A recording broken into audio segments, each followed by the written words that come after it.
Bom, pessoal, esse aqui é o meu amigo Davi, Davi Nunes. Eu vou apresentar ele agora, tá? Se eu cometer algum erro aí, tu me corrige, Davi. Davi Nunes, ele é membro da Igreja Cristã Nova Vida, né, de Santa Cruz, não é isso? ICNV.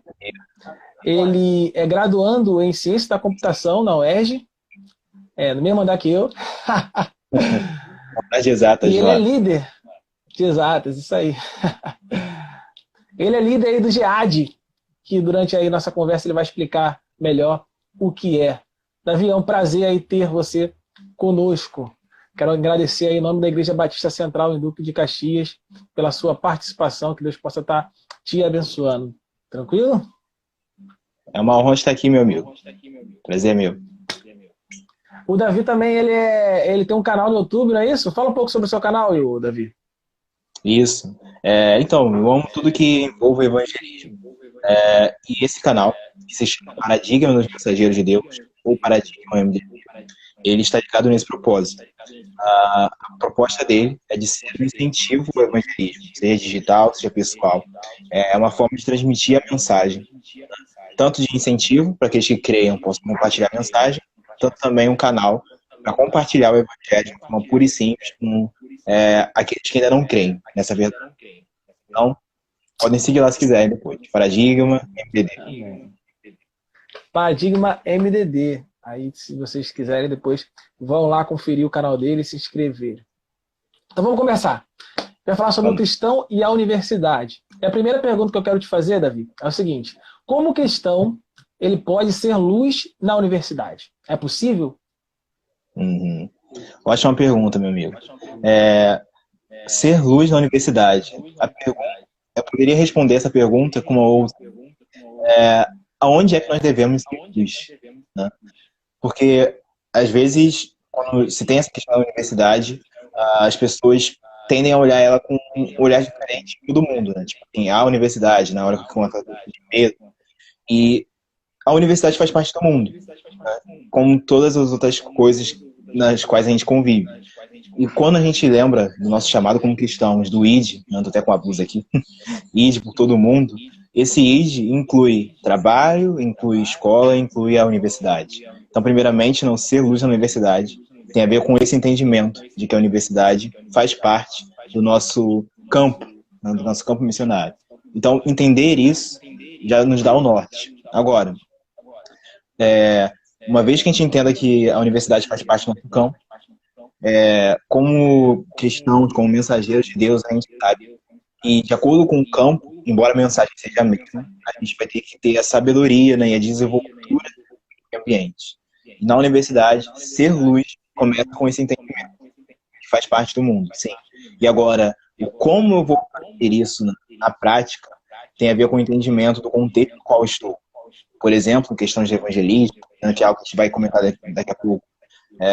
A gente não pode evangelizar na universidade de uma forma, talvez, não relacional, uma forma onde eu estou bolado, um político, falo algumas coisas sem ouvir. Não, estou no meio de ambiente onde, sim, vai haver questionamentos, vão ter pessoas com desejos de intelectualidade, desejos, né, de respostas racionais, desejos de questionar.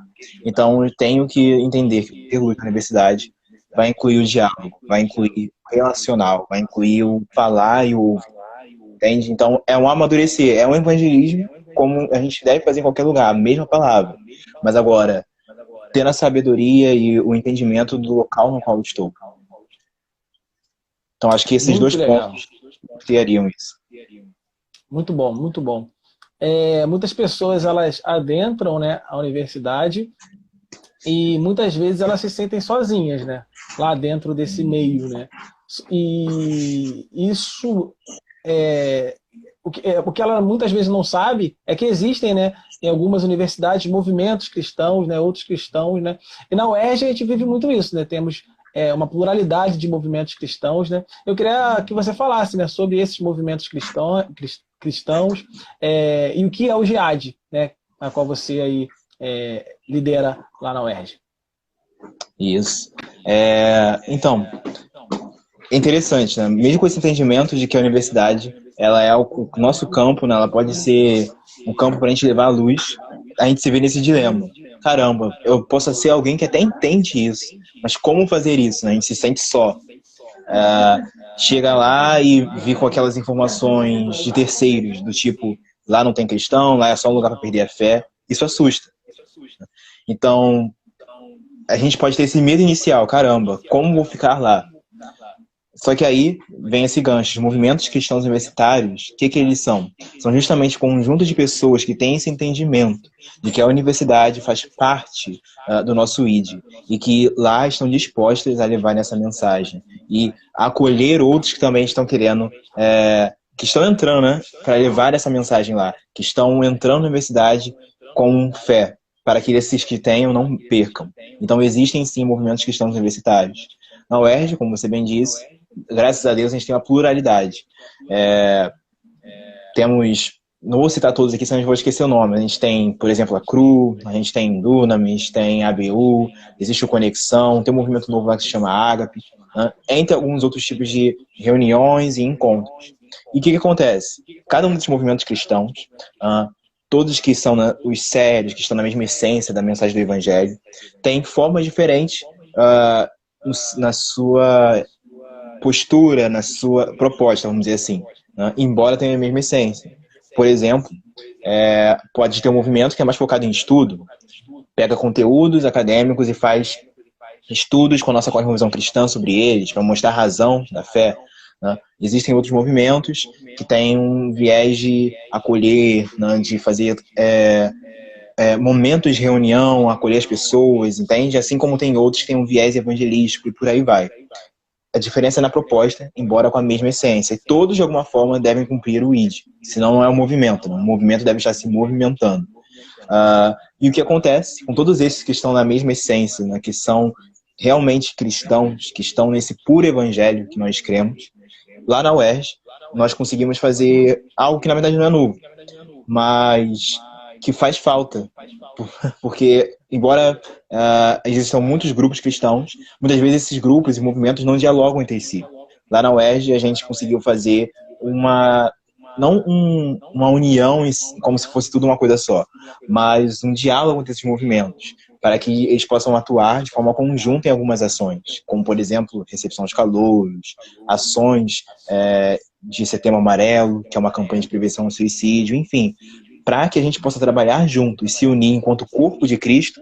Afinal, antes de sermos movimentos, somos movimentos de um corpo, né? Esse corpo que é a igreja. Aliás, um parênteses aqui, não existe movimento fora da igreja, que todo movimento que é cristão é um movimento da igreja, né? Então, todos esses movimentos que são sérios, que são de Deus, a gente consegue fazer um trabalho conjunto. E a este trabalho conjunto a gente deu o nome de GEAD, que significa Grupo de Estudantes Adoradores de Deus. É interessante comentar do nome, porque ele não nasceu lá. A gente colocou esse nome como homenagem a um movimento da minha antiga escola, que é a FATEC, aqui da minha terra, de Santa Cruz. É um movimento no ensino médio, onde eu pude ver muito do puro evangelho, de forma que me inspirou muito aquilo lá.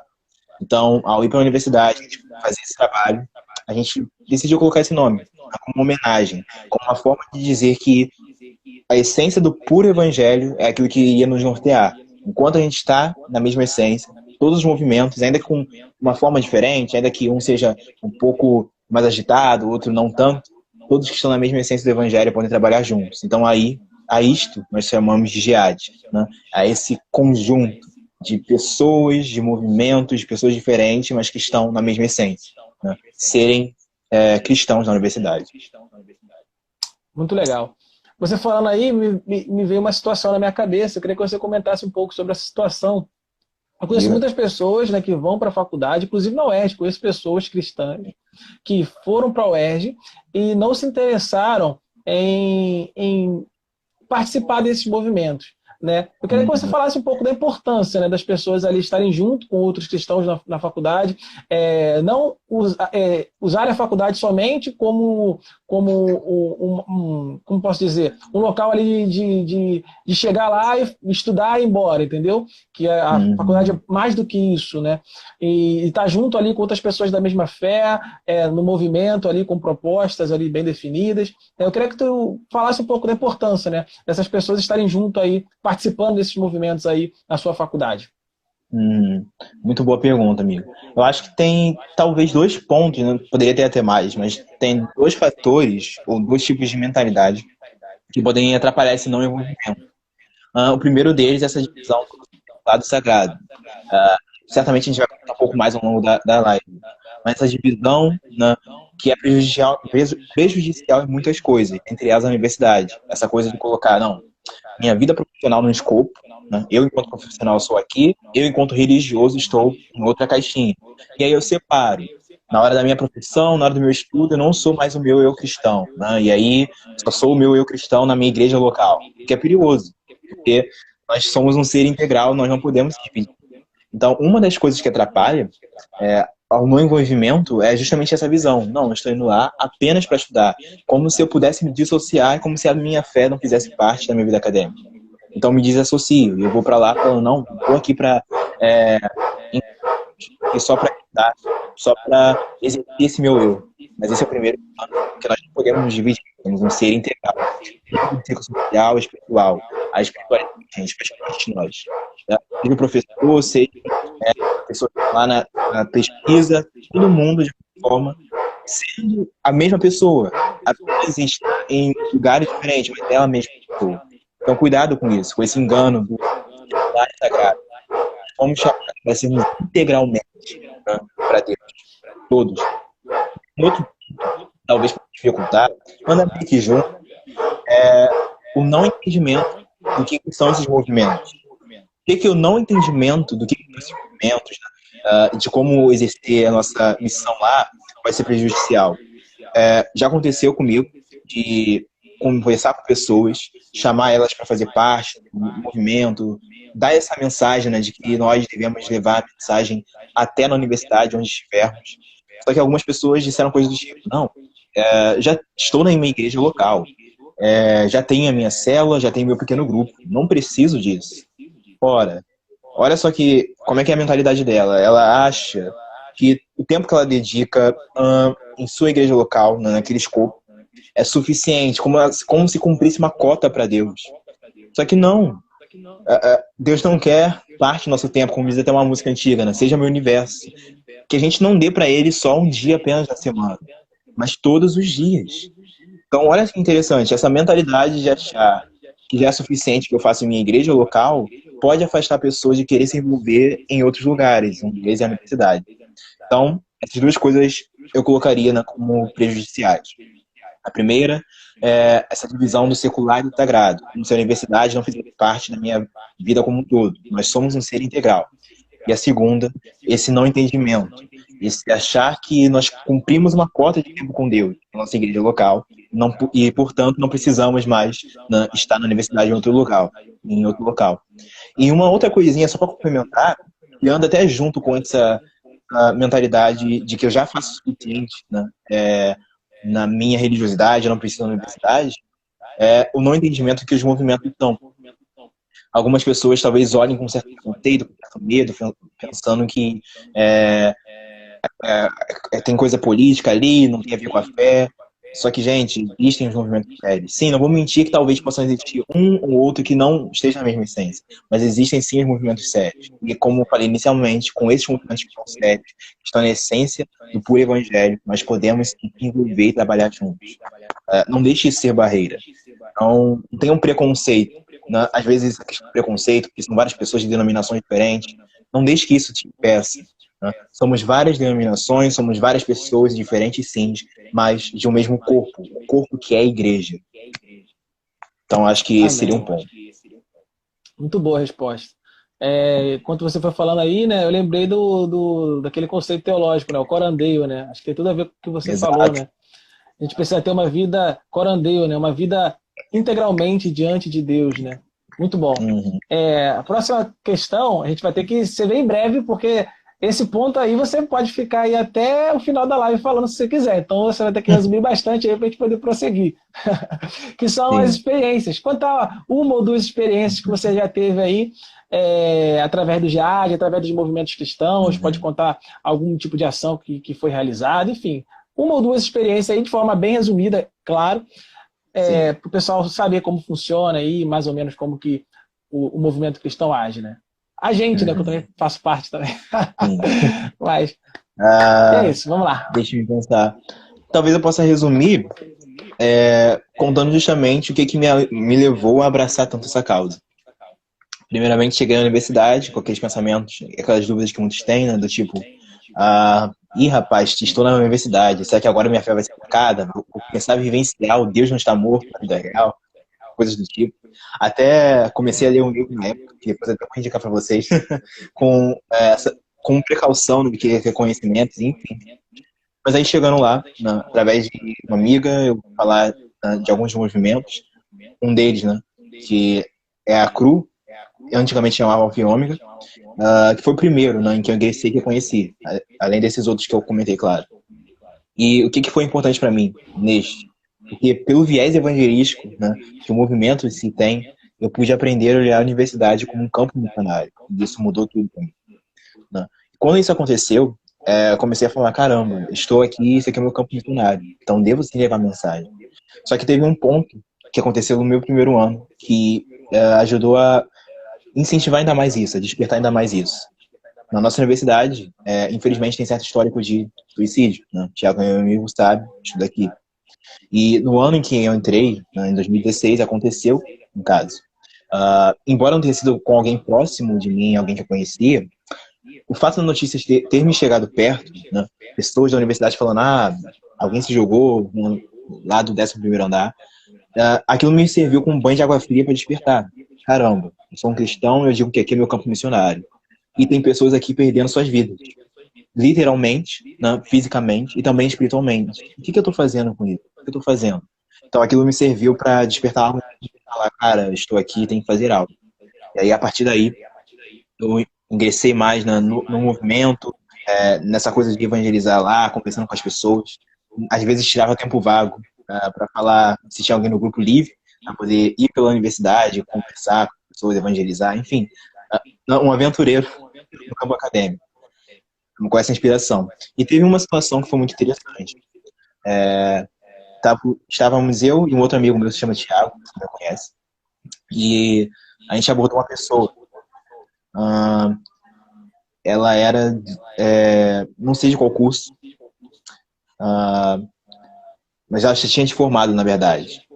E essa pessoa, ela tinha uma visão de vida totalmente distante de Deus. Ela tinha uma cosmovisão, né, baseando a sua esperança em questões políticas apenas, sabe? Não olhando uma espiritualidade, nem crendo, mas apenas olhando essas coisas daqui.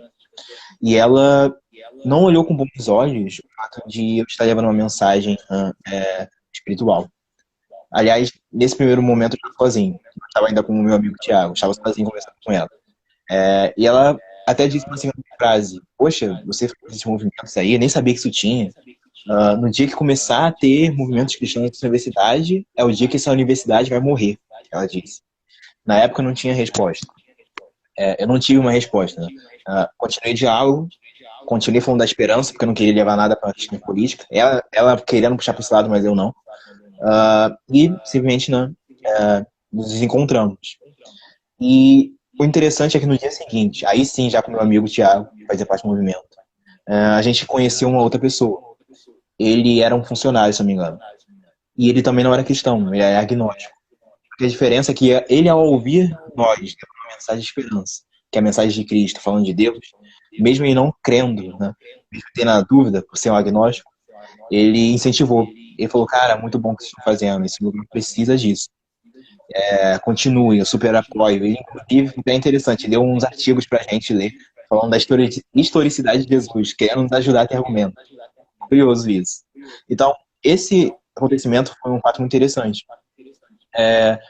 Num primeiro dia, se eu tivesse desanimado naquele primeiro dia, né, ter ouvido uma crítica, né, a alguém com o coração fechado, e tivesse desanimado com aquilo, eu poderia nunca mais experienciar todas as coisas que eu presenciei, né? Vivendo como um cristão na universidade, levando mensagem. Inclusive, eu não teria tido essa experiência no dia seguinte. Logo no dia seguinte, de uma pessoa que também não cria, a gente recebeu elogio. Então, acho que eu poderia resumir nessa experiência, porque são experiências desde o meu início, pelo menos no meu início, que me inspiram para continuar esse trabalho. Eu sei que esse trabalho é necessário.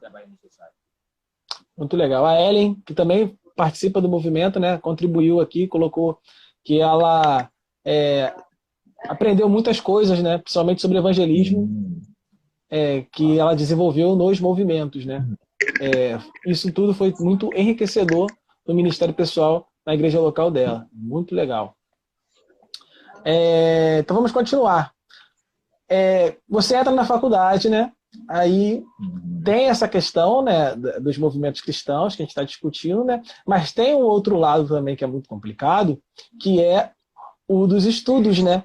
Que é uma carga muito mais pesada do que teve no ensino médio, né? O índice de reprovação aí bastante grande, né? Principalmente nas exatas. Já peguei professor que de 50 passa 4, passa 5, cálculo 1.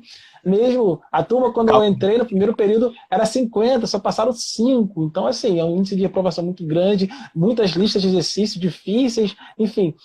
A pergunta que eu faço é: o cara cristão entrou na faculdade, né? E tem toda essa carga de estudo, né? Que tem que conseguir dar conta. Mas, ao mesmo tempo, né, tem o seu papel como cristão de ser luz na universidade. Como equilibrar os estudos com essa missão dada por Deus? Ótima pergunta. Sou até suspeito a falar, porque eu tive que lidar com isso. Não ter esse entendimento todo, esse boom, acabei não dando, talvez, devido valor. No meu início, os estudos. Então já é difícil. Se a gente negligenciar, então, meu amigo, complica. A universidade, gente, outro mundo, né? O Thiago até comentou. Infelizmente, no ensino médio, a gente é mal acostumado. Eu descobri que eu não sabia estudar chegar na universidade. E essa é uma realidade que muitos que estão assistindo, que vão assistir, já são universitários, talvez no ensino médio, mas se pudesse dar até uma dica, estude de verdade, busque conhecimento por si mesmo, que a universidade é um outro nível. E aí, o que acontece? Chega lá, essa agitação toda, essa lista para fazer, de trabalhos, é uma pressão. A gente deve tentar estar no equilíbrio. Uma pessoa que entra na universidade, naquele primeiro tempo, que está apenas preocupada em estudar, pensar as contas, fazer conta, não está nem aí para a espiritualidade, para a fé, tende a ser sobrecarregada nesse ponto. Ela tende a não alimentar a alma e isso fazê-la ficar até meio no sentido, a gente já se sente meio doido lá, mas isso pode ser pior em alguém que segue esse sistema. Mas agora, um outro extremo é a gente negligenciar essa parte acadêmica, né? Tendo cuidado com as palavras, porque a gente justamente falou que a gente não dissocia secular do sagrado, né? Tudo tem a ver para a glória de Deus. Estou querendo fazer uma divisão didática aqui. A gente pode achar que fazer a obra de Deus na universidade é apenas o evangelismo, apenas aquele momento que eu tiro para ir fazer encontros, ir falar com as pessoas, e negligenciar o estudo, o trabalho que eu tenho. E aí eu vou para um outro extremo, acabo me atrasando em matérias, acabo talvez não me desenvolvendo, evoluindo, como falei, que a gente precisa evoluir em termos de mentalidade na universidade, acabo deixando isso de lado. Então, o que me ajudou, o que tem me ajudado, que eu estou aprendendo, na verdade, a me desenvolver nisso? É um entendimento. É justamente o entendimento de que o tempo que eu estou levando estudando uma matéria é tão para a glória de Deus quanto o tempo que eu estou evangelizando. Uau! Isso pode, talvez soar estranho para alguns. Peraí, mas eu tenho que fazer a obra de Deus. Eu tenho que fazer tudo que Deus quer, meu amigo. Como a gente comentou, a nossa vida de forma integral é para Deus. Nós devemos viver corando Deus. Devemos viver diante de Deus. Ele nos colocou na universidade, né? Ele nos faz isso, né, com propósito. Toda a nossa vida tem propósito, tem sentido. A gente não vive por acaso, mas a gente vive com propósito. Deus nos permite estar lá. E Ele tem propósito para nós. Sim, é alcançar pessoas também. Sim, é atrair pessoas para o Evangelho. E também, como profissional, como estudante glorificá-lo. Quando a gente tem isso, a gente vai automaticamente, naturalmente, buscar o equilíbrio. Opa, evangelizei, amém, muito bom, mas também é uma estudar para a matéria. Eu quero glorificar a Deus estudando essa matéria. Não é nem preocupado com a nota em si, o que vão falar de mim, mas é porque eu quero esse conhecimento para glorificar a Deus. O conhecimento, ele também vem de Deus. O mesmo autor, né, da ciência, das leis da física, das leis biológicas, é o mesmo autor das escrituras. Então, se o autor é mesmo, essas duas coisas não se contrapõem, né? Nós temos sim que buscar o conhecê-lo. Conhecê-lo primeiramente nas escrituras, claro, na revelação essencial dele, mas também na criação. Procurar a criação para glorificar a Deus. Esse foi um princípio que muitos cientistas do passado usaram. A gente podia citar, por exemplo, Newton, Copérnico, talvez Abraham Kuyper, entre outros, que de alguma forma sabiam que Deus também estava na ciência. Então buscavam glorificá-lo nos seus estudos. Então, esse entendimento nos ajuda a buscar o equilíbrio. O entendimento de que o meu trabalho, o que eu estou fazendo lá, é tão para a glória de Deus quanto o meu evangelismo. Toda a nossa vida é para a glória de Deus. Não podemos dissociá-lo. Amém. A Sara também fez uma contribuição aqui, né? Ela compartilhou uma coisa muito importante. Ela falou: se não fosse o movimento cristão universitário, não dava para aguentar a pressão dos primeiros períodos. Essa é uma grande realidade, né? A gente vive na universidade, é uma pressão muito grande, né? E que realmente está junto aí de outros cristãos aí de mesma fé, orando e compartilhando aí as dificuldades aí. Com certeza a união, né, dos movimentos cristãos nos ajudam a gente permanecer firmes e fortes aí mediante essa pressão que o ambiente universitário nos remete. Muito boa a contribuição, às vezes Sara. surge a pergunta, né? É possível viver a fé na universidade? Eu respondo ela que não só é possível, como apenas com fé é possível viver na universidade. Como assim? Se você tentar viver a universidade sem fé, meu amigo, acho que você vai entrar em problemas. Como ele falou, né, e como a Sara comentou, é um boom, é uma agitação toda, porque é uma fase da vida que a gente está passando lá. Essa pressão toda, sem estar com o coração um pouco seguro, ela vai te sufocar em um momento. Então, não só é possível viver com fé, mas somente com fé a gente vai realmente viver. Porque talvez sem fé, você não é que você não vai viver, mas você só vai sobreviver. Talvez alguns tentem viver a universidade sem fé, mas não posso dizer que eles estão vivendo, mas talvez só sobrevivendo. Muito bom. E esse assunto aí da questão da pressão já nos dá um gancho para o nosso próximo ponto, né? Que é com relação aos desafios. A pergunta que eu faço agora é: quais são os desafios que o cristão pode vir a encontrar na universidade? A verdade é que a gente vê muitos casos de pessoas que eram cristãs, né? Estavam em suas igrejas locais, firmes, e ao entrar na faculdade, elas se desviam, elas perdem a fé. Por que isso acontece? Quais são os desafios que eles encontraram na faculdade? Quais os desafios que a gente vai encontrar e que a gente precisa estar preparado para eles? Sim, são vários, né? Mas tentando pontuar aqui os principais, né? O primeiro é aquele inicial que a gente comentou. Sim, vão vir críticas, né?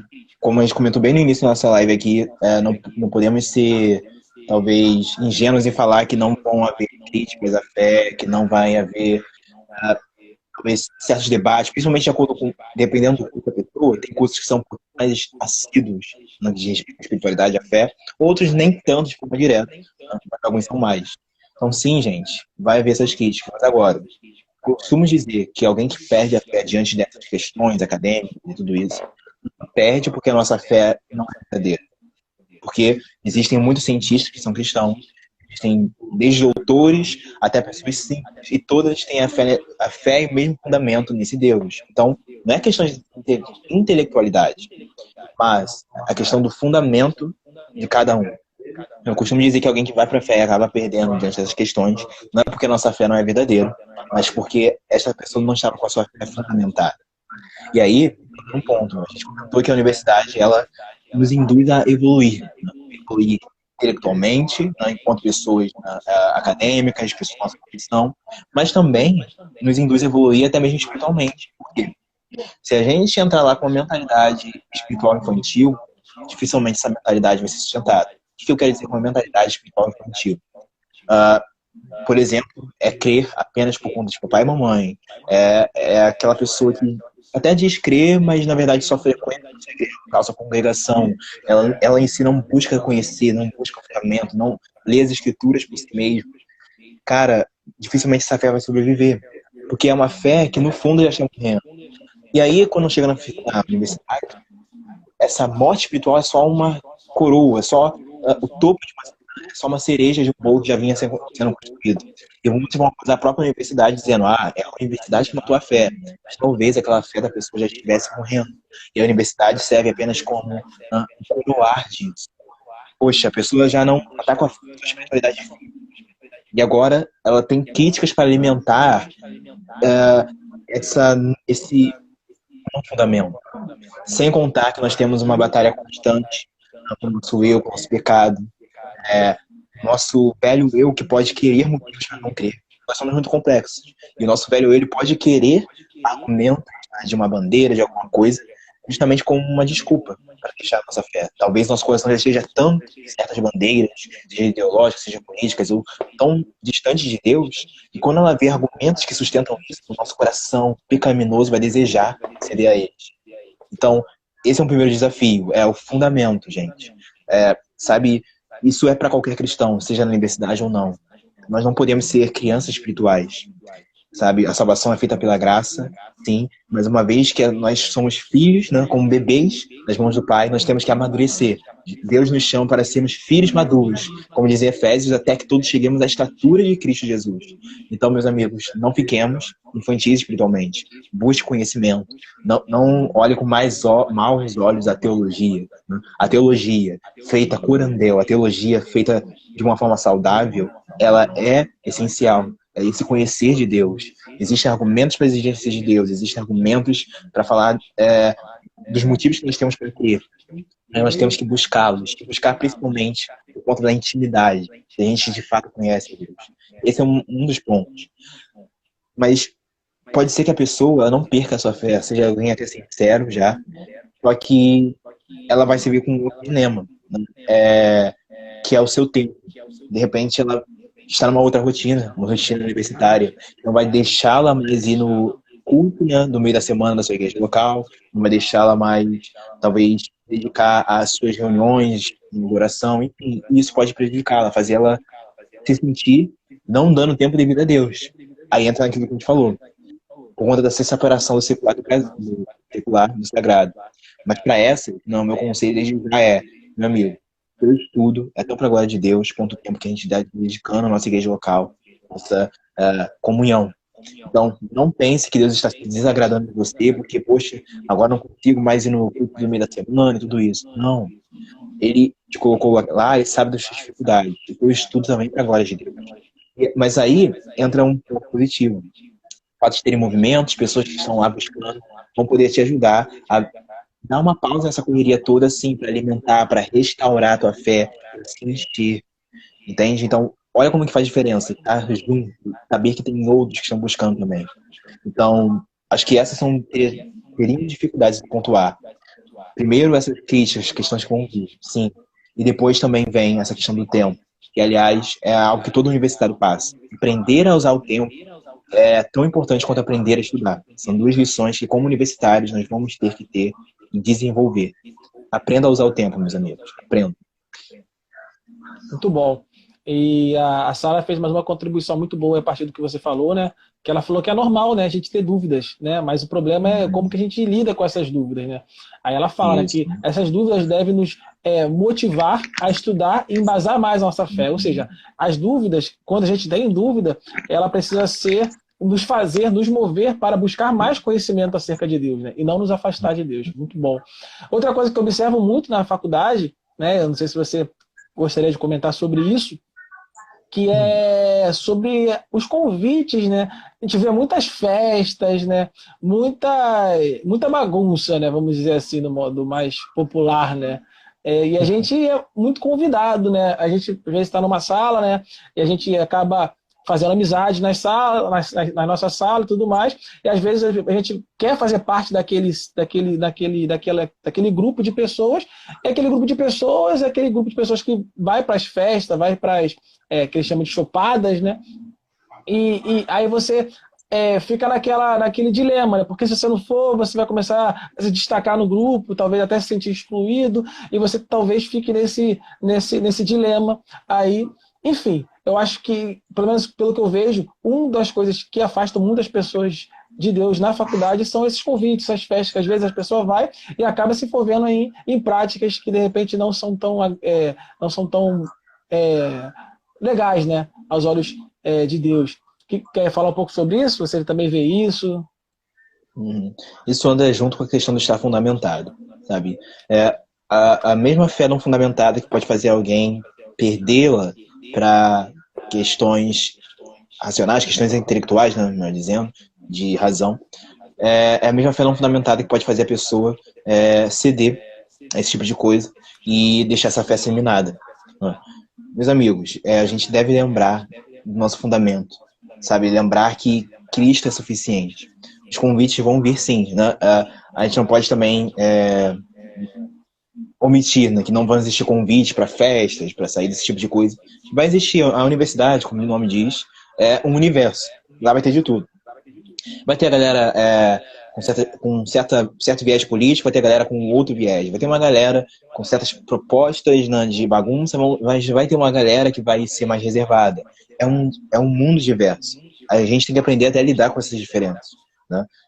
As diferenças podem servir até para a nossa construção. Aprender a respeitar, aprender a ouvir questões diferentes, né? Mas nós como cristãos, né, se nós entendemos que temos agora uma identidade em Cristo, um novo ser, né, que Deus nos chama para ser, novos homens, novas mulheres, cara, nós temos que levar isso. Então, se a gente está com uma fé fundamentada, a ponto de lembrar em que nós estamos construídos, os convites vão vir, mas a gente não vai cedê-los, né? O que vai ser uma festa? O que vai ser um convite para encher a cara de chupado diante de alguém que já bebe a fonte da vida, entende? Então, sim, os convites vão vir.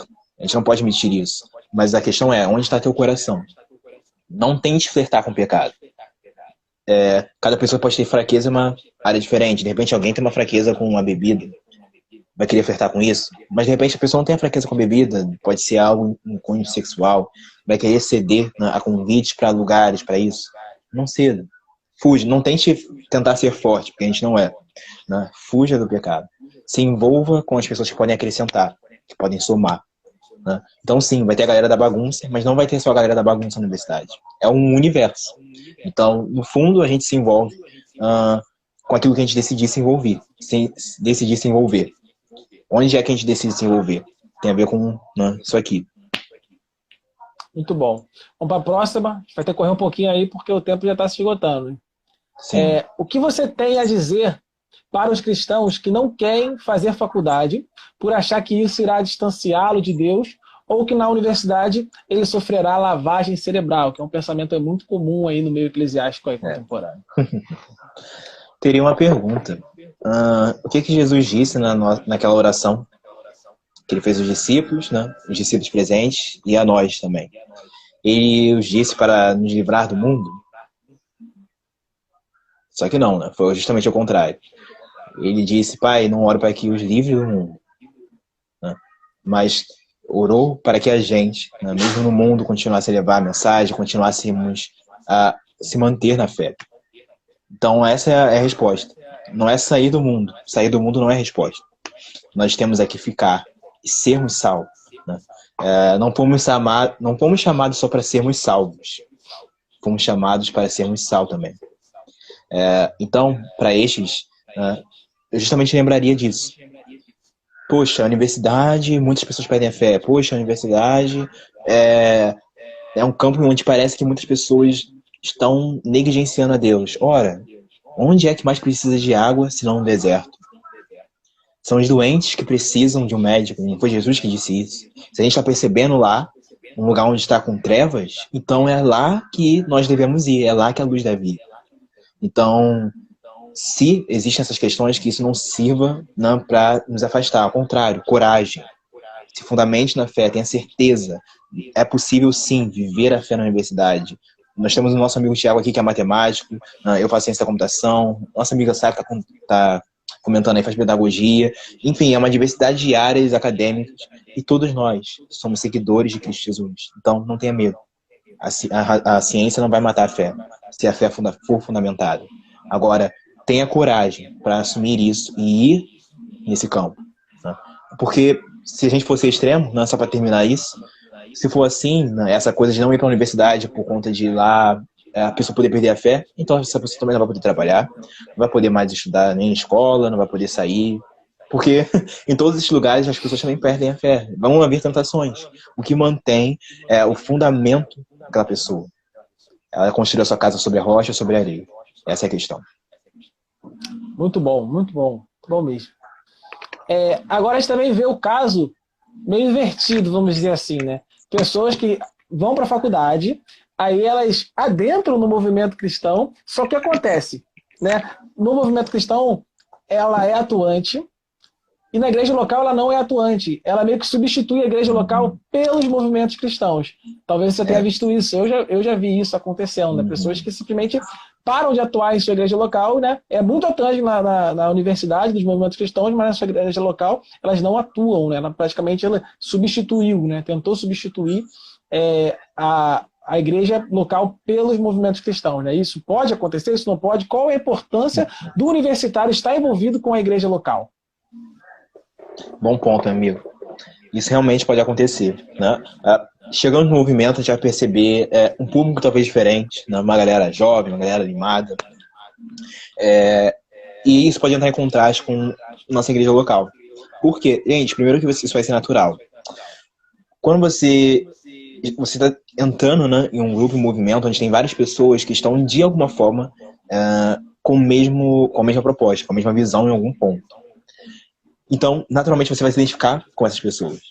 O que não acontece quando você está com um público muito geral. Na nossa igreja local, né, nem todo mundo talvez vai ter a mesma viés, a mesma proposta em algumas coisas.